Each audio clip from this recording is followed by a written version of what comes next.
7. This is your how-to video, how to record your 5-note scale in GarageBand. I have my GarageBand screen open. Here is my icon here. I already have it on my banner, but you may need to go into your applications to be able to grab the software that way. We're going to choose an empty project and click on choose. By default, the software allows me to record using a microphone, and we're going to use the microphone from our computer. So I haven't clicked on anything here, but I want to click down here, create. And here we have our first screen. Just a few little navigational aspects. Here is our track 1, which continues in a horizontal manner. We have our start, our stop, our play, and our record buttons. We have our tempo here, 120 beats per minute, tempo being how fast or slow we go. We have a metronome feature here, and we have our loops browser here. So we're going to use some of these components while we are doing our task today. The first thing we need to do is find a drum loop. So we're going into the loops library. And you'll find here that I have 4,201 loops. Now, in my software, my GarageBand, I have downloaded all of the loops. You don't have to do that. It takes a lot of room on your computer. You will find that the loops are bold white and others will be muted white. The ones that are muted, you can click on a little download button here, approximately here on the screen, but you don't have to. You have plenty of loops to choose from, just from the ones that have already been included on your hard drive. So because I have 4,201 items, I'm going to narrow down the search. I'm going to click on instrument. I'm going to click on all drums, which brings my search down to 2,045 loops. Let's narrow it down even further. Let's go to a genre. Genre means just a style of music. What kind of style would I like today? I think I'm going to go a hip hop. And what kind of mood am I in today? Look, I feel like a bit of a groovy mood today. That's brought the amount of loops down to 427. That's much more manageable. So scrolling down, you can click on with your mouse to audition. Let's have a listen.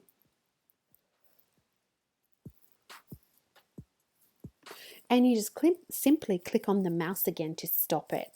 That one's not too bad. Let's keep going. Bongo room.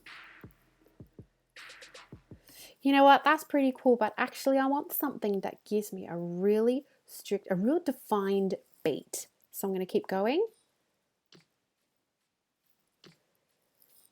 Yeah, kinda, don't mind. Let's keep scrolling down. Something here. Hey, that's not too bad. You know what? I can really feel the pulse with that one. I'm going to go with that one. When I drag it over, click and drag, you'll need to drag it into the top track position, not to a second track, but up to the top. And you'll need to drag it far left as you can. We won't drop it anywhere. We will drop it all the way to the left side at the beginning of the track here. So this track, I beg your pardon, this loop so far only will play for 4 bars.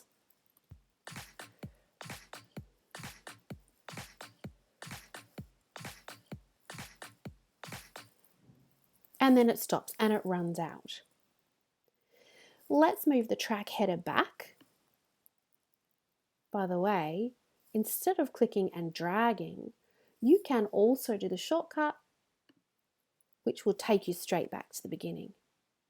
To listen to the loop, you can press play and stop, but a quick way of doing it is pressing your spacebar and your spacebar to stop.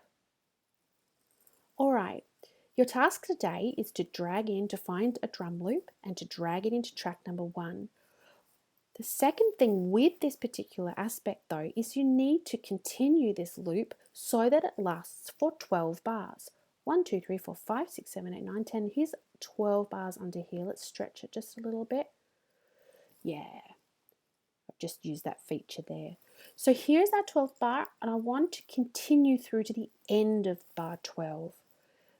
Bar 12, beat 1, 2, 3, and 4. So to do that, I'm going to grab my mouse on the top right hand corner of the loop. Once it changes to that circle, I'm going to drag, click and drag all the way to the end. We're not going to stop at halfway through a bar, we're going to continue to the end of the bar. And now I have 12 full bars. You need 12 full bars. That's the first part. The second part is to record yourself playing 5-note scale. Let's do that now.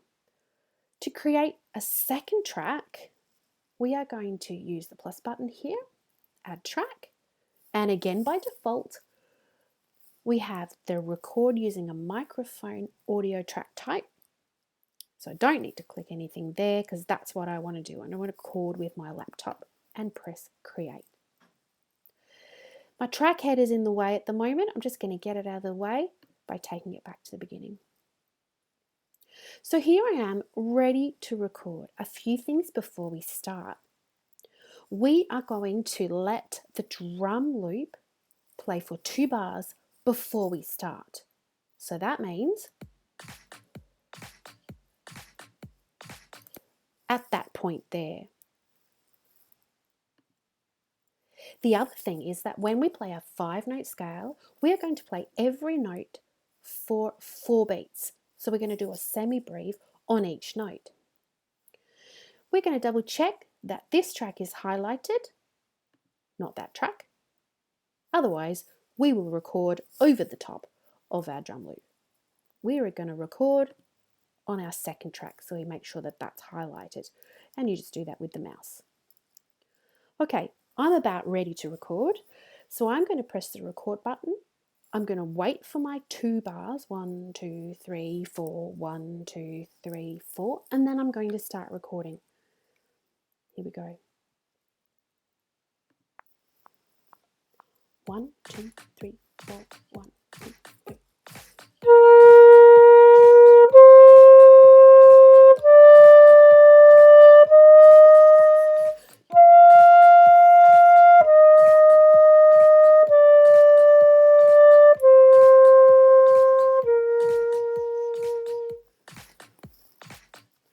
And then I just pressed my space bar to stop the recording. You notice the color went red when it was doing the recording. Let's take it back to the beginning. I could drag the track header, but I'm going to simply press on there to take me straight back. Let me hear.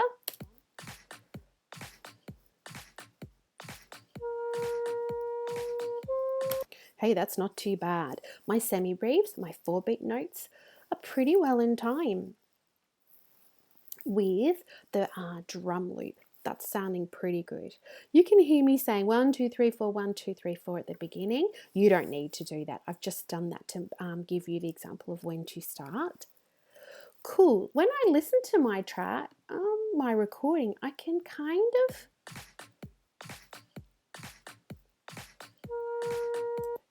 I can hear that the drum loop is really loud. I'm just going to change the volume there just by clicking and dragging a little bit softer, pressing my space bar again to play.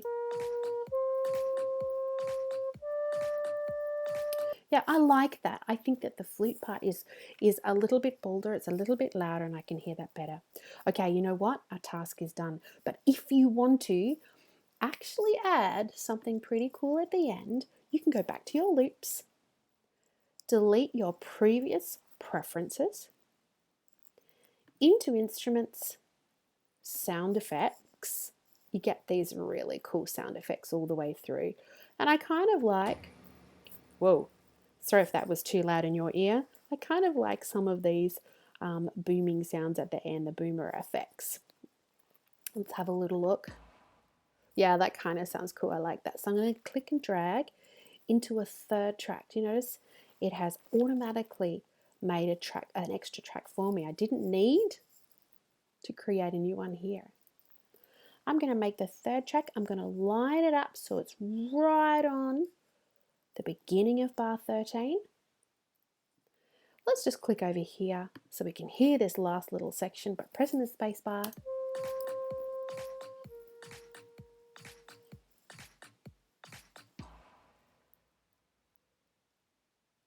Hey, what do you think? That's a pretty cool way to finish, isn't it? Excellent. Don't forget, save as at the end. Please save as your 5-note scale project. 5-note scale. Of course. Oh, there we go. Let's try that little one again. 5-note, and I still can't type, scale, including your name. And you can choose where you want to save that in the GarageBand software itself, or if you want to put it in one of your music folders, you can do that way. There we go. I hope that's been helpful today. Good luck and enjoy.